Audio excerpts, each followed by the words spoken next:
सुप्रभात बच्चों, कैसे हैं आप सभी। मैं आशा करती हूँ कि आप सभी अच्छे होंगे और अपने घर पर होंगे।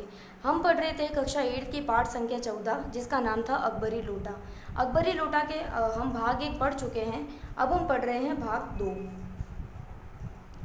साहब ने बिलवासी जी से पूछा तो क्या करना चाहिए। अब जो अंग्रेज साहब है वह बिलवासी मिश्र को कहते हैं कि अब हमें क्या करना चाहिए।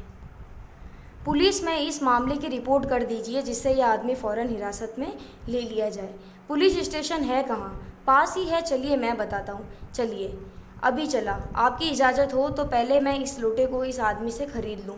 यानी अब वो जो बातचीत चल रही है वो उस अंग्रेज और बिलवासी मिश्र के बीच में चल रही है, और अभी बिलवासी मिश्र हाल फिलहाल झाऊलाल के पक्ष में बिल्कुल भी नहीं है। तो वे कह रहे हैं कि पुलिस स्टेशन चलते हैं। तो वो अंग्रेज पूछते हैं कि वो है कहाँ। तो चलिए मैं ले चलता हूँ, बिलवासी मिश्र कहते हैं। फिर वो कहते हैं कि मैं इस लोटे को पहले इस आदमी से ख़रीद लेता हूँ। क्यों जी, बेचोगे? मैं 50 रुपये तक इसके दाम दे सकता हूँ। कौन कह रहे हैं? बिलवासी मिश्र कह रहे हैं कि क्यों जी, आप बेचोगे? मैं 50 रुपये में इसके दाम दे सकता हूँ। लाला झाऊलाल तो चुप रहे, पर साहब ने पूछा, इस रद्दी लोटे से आप 50 रुपये क्यों दे रहे हैं? आप इस लोटे को रद्दी बताते हैं? आश्चर्य! मैं तो आपको एक विज्ञ और सुशिक्षित आदमी समझता था। यानी विज्ञ यानी कि बहुत ज्ञानी आदमी समझता था। कौन कह रहे हैं? बिलवासी मिश्र अंग्रेज को। आखिर बात क्या है, कुछ बताइए भी। जनाब, यह एक ऐतिहासिक लोटा जान पड़ता है। जान क्या पड़ता है? मुझे पूरा विश्वास है वह प्रसिद्ध अकबरी लोटा है जिसकी तलाश में संसार भर के म्यूजियम परेशान हैं। अब बिलवासी मिश्र कह रहे हैं कि जनाब, यानी उस अंग्रेज को कह रहे हैं कि यह एक ऐतिहासिक लोटा है। तो आप इसके बारे में क्या जानते हैं? यह एक ऐसा लोटा है जिसका नाम उन्होंने रख दिया है अकबरी लोटा, जिसकी तलाश में तो आज के सारे म्यूजियम जितने भी हैं वो परेशान हैं। यह बात अब कौन कह रहा है? अंग्रेज कह रहा है। जी जनाब, 16वीं शताब्दी की बात है। बादशाह हुमायूं शेरशाह से हारकर भागा था और सिंध के रेगिस्तान में मारा मारा फिर रहा था। एक अवसर पर प्यास से उसकी जान निकल रही थी। उस समय एक ब्राह्मण ने इसी लोटे से पानी पिलाकर उसकी जान बचाई थी। हुमायूं के बाद अकबर ने उस ब्राह्मण का पता लगाकर उससे इस लोटे को ले लिया और उसके बदले में उसे उसी प्रकार के 10 सोने के लोटे प्रदान किए। क्या कह रहे हैं? कि उसी प्रकार के 10 सोने के लोटे उसे प्रदान किए। यह लोटा सम्राट अकबर को बहुत प्यारा था, इसी से इसका नाम अकबरी लोटा पड़ गया। सम्राट अकबर को ये लोटा बहुत प्यारा होने के कारण से ये जो नाम है अकबरी लोटा, ये उसी कारण रखा गया है। वह बराबर इसी से वेजू करता था। सन 57 तक इसके शाही घराने में रहने का पता है, पर इसके बाद लापता हो गया। कलकत्ता के म्यूजियम में इसका प्लास्टर का मॉडल रखा हुआ है। पता नहीं ये लोटा इस आदमी के पास कैसे आ गया। बिलवासी मिश्र एक पूरी कहानी बनाते हुए कह रहे हैं अंग्रेज को कि ये लोटे का इतना बड़ा रहस्य है और ये लोटा इसके पास कैसे आ गया झाऊलाल के पास। म्यूज़ियम वालों को पता चले तो फैंसी दाम देकर खरीद ले जाए। फैंसी यानी कि बहुत रेयर दाम देकर, मतलब बहुत इम्पॉर्टेंट है ये लोटा, बहुत महत्वपूर्ण है, तो इसका जितना मुँह मांगी रकम हो वो देकर इसे खरीद कर चले जाएँ। इस विवरण को सुनते सुनते साहब की आंखों पर लोभ और आश्चर्य का ऐसा प्रभाव पड़ा कि वे कौड़ी के आकार में से बढ़कर पकौड़ी के आकार की हो गई।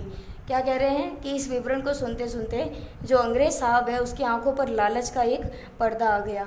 ऐसा प्रभाव पड़ा कि वे कौड़ी के आकार से बढ़कर पकौड़ी के आकार की हो गई। कि क्या? आंखें लालच के कारण आंखों के आकार बता रहे हैं। उसने बिलवासी जी से पूछा, तो आप इस लोटे का क्या करिएगा? अब वो पूछ रहे हैं कि तो आप इस लोटे का क्या करिए? मुझे पुरानी और ऐतिहासिक चीज़ों के संग्रह का शौक़ है। कौन कह रहे हैं? बिलवासी मिश्र। मुझे भी पुरानी और ऐतिहासिक चीज़ों के संग्रह करने का शौक़ है। यानी मुझे पुरानी और जो हिस्टोरिकल चीज़ें होती है उनको इकट्ठा करने का मुझे बहुत अच्छा लगता है, इसलिए मैं ऐसी चीज़ों को इकट्ठा करता हूँ। तो जैसे ही बिलवासी मिश्र बोलते हैं वैसे ही उनका नकल करते हुए वे अंग्रेज भी बोलते हैं कि मुझे भी इन चीज़ों का शौक़ है। जिस समय ये लोटा मेरे ऊपर गिरा था उस समय मैं यही कह रहा था।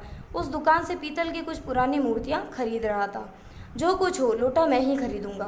वाह, आप कैसे खरीदेंगे? मैं खरीदूंगा, यह मेरा हक है। अब दोनों बिलवासी मिश्र और अंग्रेज के बीच में बातचीत हो रही है। जरूर हक है। यह बताइए कि उस लोटे के पानी से आपने स्नान किया या मैंने? अब बिलवासी मिश्र कह रहे हैं कि उस लोटे के पानी से स्नान किसने किया? आपने किया या मैंने किया? तो आपने। बिलवासी मिश्र कहते हैं आपने। वह आपके पैरों पर गिरा या मेरे? आपके। अंगूठा उसके आपका भुरता किया था या मेरा? आपका। इसीलिए उसे खरीदने का हक मेरा है। यह सब बकवास है, दाम लगाइए, जो अधिक दे वह ले जाए। यही सही, आप इसका 50 रुपया लगा रहे थे, मैं 100 देता हूँ। अब बिलवासी मिश्र दोनों के बीच में इस लोटे को खरीदने की जो बात है वो चल रही है। तो कह रहे हैं, अंग्रेज कह रहा है कि अगर आप 50 रुपये देने को तैयार थे तो मैं इस लोटे के 100 रुपये दे सकता हूँ, मैं 150 देता हूँ, मैं 200 देता हूँ। तो आपस में बोली लग रही इस लोटे को खरीदने के लिए। अजी मैं 250 देता हूँ, यह कहकर बिलवासी जी ने 250 के नोट लाला झाऊलाल के आगे फेंक दिए। अब कौन कह रहा है कि बिलवासी जी कह रहे हैं कि मैं 250 रुपये देता हूँ और ये लोटा मैं खरीद रहा हूँ। तो बिलवासी जी के आगे वो 250 रुपये फेंक देता है। साहब को भी ताव आ गया। अब आपने देखा होगा कि ये पूरी की पूरी मन गढ़ के कहानी रची गई थी सिर्फ और सिर्फ वो 250 रुपये खरीदने के लिए, 250 रुपये लेने के लिए ये सब कहानी रची गई थी। तो इस प्रकार से ये कहानी बनाई गई थी। आगे कह रहे हैं कि साहब को क्या आ जाता है, ताव, यानी कि वो ऊपर से नीचे तक पूरे क्रोधित हो जाते हैं। उसने कहा आप 250 देते हैं तो मैं 500 देता हूँ, अब चलिए। बिलवासी जी अफसोस के साथ अपने रुपये उठाने लगे, मानो अपनी आशाओं की लाश उठा रहे हो। अब बिलवासी जी तो ये सब ढोंग कर रहे थे, उन्हें किसी प्रकार के कोई रुपए देने ही नहीं थे, वो तो सब ढोंग रचा जा रहा था। अफसोस के साथ में बिलवासी जी क्या करते हैं, जब अंग्रेज 500 का नोट देते हैं तो वो अपने जो 250 रुपये हैं वो उठाते हैं और उनके एक आशाओं की लाश उठा रहे हैं। ऐसे लगता है कि वो जो नोट उठा रहे हैं, ऐसे लग रहा है कि वो आशाओं की लाश उठा रहे हैं। सपनों की ओर देखकर उन्होंने कहा, लोटा आपका हुआ, ले जाइए, मेरे पास 250 से अधिक नहीं है। अब कुल मिलाकर जो बिलवासी जी है उनके पास 250 से अधिक रुपए थे ही नहीं और उन्हें अपने 250 रुपये जो झाऊलाल है उसे देने भी नहीं थे। तो इस प्रकार ये मन गढ़ कहानी गढ़ते हुए उन्होंने अंग्रेज साहब की जेब से 500 रुपये निकलवा ही लिए और ये कहकर कि लोटा आपका हो गया है, ले जाइए, और मेरे पास 250 से अधिक रुपये नहीं हैं। यह सुनना था कि साहब के चेहरे पर प्रसन्नता की कूची गिर गई। उसने झपट कर लोटा लिया और बोला, अब मैं हंसता हुआ अपने देश लौटूंगा। मेजर डगलस की डींग सुनते सुनते मेरे कान पक गए थे। और ये सब मन गढ़े की कहानी थी और अंग्रेज इस जाल में फंस चुका था। अब वो कहता है कि मैं अपने देश लौटूंगा फिर से, और जो मेजर डगलस है जो मेरे को वो खरी खोटी सुनाते थे उसके मेरे कान पक गए थे, तो उसे भी मैं ये लोटा दिखाऊंगा। मेजर डगलस कौन है? मेजर डगलस मेरे पड़ोसी है। पुरानी चीज़ों के संग्रह करने में मेरी उनकी होड़ रहती है, यानी मैं ज़्यादा इकट्ठा कर सकता हूँ या वो, होड़ लगी रहती है आपस में, कंपटीशन। गत वर्ष वे हिंदुस्तान आए थे और यहाँ से जहांगीरी अंडा ले गए थे। जहांगीरी अंडा? वो एक प्रश्न करते हैं। हाँ, जहांगीरी अंडा। मेजर डगलस ने समझ रखा था कि हिंदुस्तान से वे अच्छी चीज़ें ले सकते हैं, पर जहांगीरी अंडा है क्या? आप जानते होंगे कि कबूतर ने नूरजहाँ से जहांगीर का प्रेम कराया था। जहांगीर के पूछने पर कि मेरा एक कबूतर तुमने कैसे उड़ जाने दिया, तो नूरजहाँ ने उसके दूसरे कबूतर को उड़ाकर बताया था कि ऐसे। अब जैसे वो पहला कबूतर उड़ जाता है, क्या कह रहे हैं कि आप जानते होंगे कि कबूतर ने नूरजहाँ से जहांगीर का प्रेम कराया था। जहांगीर के पूछने पर ही कि मेरा एक कबूतर तुमने कैसे उड़ जाने दिया, तो वो नूरजहाँ का दूसरा कबूतर भी उड़ा देता है। दोनों कबूतर उड़ाने के बाद बोलता है कि ऐसे मैंने उड़ाया। उसके इस भोलेपन पर जहांगीर दिलो जान से न्यौछावर हो गया। उसी क्षण से उसने अपने भोले को नूरजहाँ के साथ में कर दिया। कबूतर का यह एहसान वह नहीं भूला। उसके एक अंडे को बड़े जतन से रख छोड़ा। एक बिल्लोर को हांडी में वह उसके सामने टंगा रहता था। बाद में वह अंडा जहांगीरी अंडा के नाम से प्रसिद्ध हो गया। उसी को मेजर डगलस ने पारसाल दिल्ली में एक मुसलमान सज्जन से 300 रुपये में खरीदा था। यह बात, हाँ, पर अब मेरे आगे दून की नहीं ले सकते। पर अब मेरे आगे दून की नहीं ले सकते। मेरा अकबरी लोटा उनके जहांगीरी अंडे से भी एक पुश्त पुराना है। इस रिश्ते से तो आपका लोटा उस अंडे का बाप हुआ। अब कह रहे हैं कि इस रिश्ते से तो क्या हुआ कि ये लोटा उस अंडे का बाप हुआ। साहब ने लाला झाऊलाल को 500 रुपये देकर अपनी राह ली। लाला झाऊलाल का चेहरा इस समय देखते बनता था, यानी वो सब ये दृश्य देख रहे थे कि ये हो क्या रहा है, यहाँ पर चल क्या रहा था, ये किस प्रकार की कहानी बनी गई और मेरे हाथ में ये 500 का नोट भी आ गया, ये सब क्या चल रहा था। तो जान पड़ता था कि मुंह पर 6 दिन की बड़ी हुई दाढ़ी का एक एक बाल मारे प्रसन्नता की लहरा रहा हो। उन्होंने पूछा, बिलवासी जी मेरे लिए 250 रुपये घर ले आकर आए, पर आपके पास तो थे ही नहीं। इस भेद को मेरे सिवाय मेरा ईश्वर ही जानता है, आप उसी से पूछ लीजिए, मैं नहीं बताऊंगा।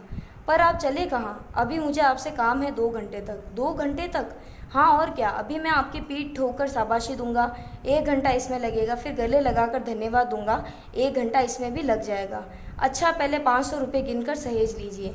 रुपया अगर अपना हो तो इसे सहेजना एक ऐसा सुगंध मनमोह कार्य है कि मनुष्य उस समय सहज में ही तन्मयता प्राप्त कर लेता है। तन्मयता यानी कि एकदम सुख की प्राप्ति वो कर ही लेता है जब उसे पता है कि हाँ, ये सहज है, ये उसके लिए मान्य है।